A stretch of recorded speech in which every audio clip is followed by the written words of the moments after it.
Samantala, pinag-iisipan na umano ng Immigration Canada ang pag-fast track sa mga international study permits ng piling mga universidad at kolehiyo sa planong Trusted Institutions Framework. Pero ngayon pa lang may pag-aalala na ang ilang international students. May report si Paula Saraza. Inalata ko na dapat around 2,000, 2,200 lang siya. So nung dumating kami dito, meron namang mga ganun na presyo, pero ang layo. Ang layo sa school. Mauupahang pasok sa budget at malapit sa papasukang paaralan ang karaniwang hamong hinaharap ng mga bagong dating na international students. Kalahating taon pa lang sa Victoria, British Columbia si Marie Chris Yuson. May inilaan mang budget para sa renta. Natagalan pa sila bago nakahanap ng mauupahan para sa kanilang pamilya. Matagal kasi October ako na-approve. April, start pa lang ng November, December, naghahanap na ako.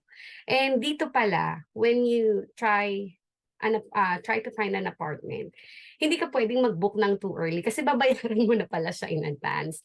So you have to do it like a month before ka mag-arrive. So nakahanap naman ako through the connection talaga.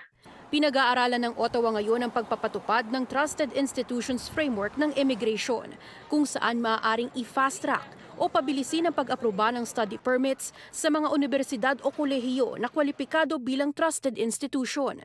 Pero ayon sa isang student coach, hindi ito sapat para masolusyonan ang housing crisis. Merong impact somehow, pero I think hindi siya 100% mafi-fix yung housing crisis. Kasi hindi naman yun yung root cause eh.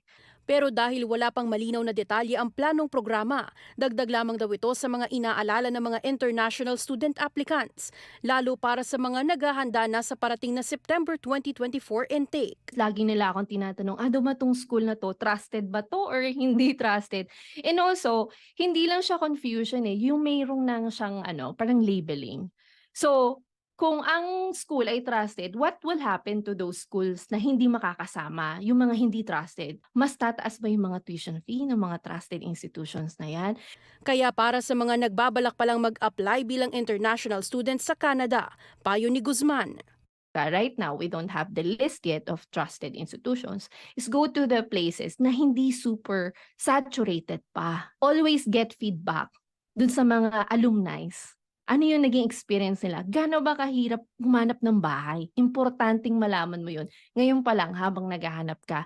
Wala pang detalye kung kailan ipatutupad ang Trusted Institutions Framework ng IRCC, pero kabilang sa mga tinitignang kwalifikasyon mula sa mga Designated Learning Institutions o DLI ay retention rates, on-time program completion rate, pondo para sa mga international student supports at kapasidad na student housing ng mga paaralan.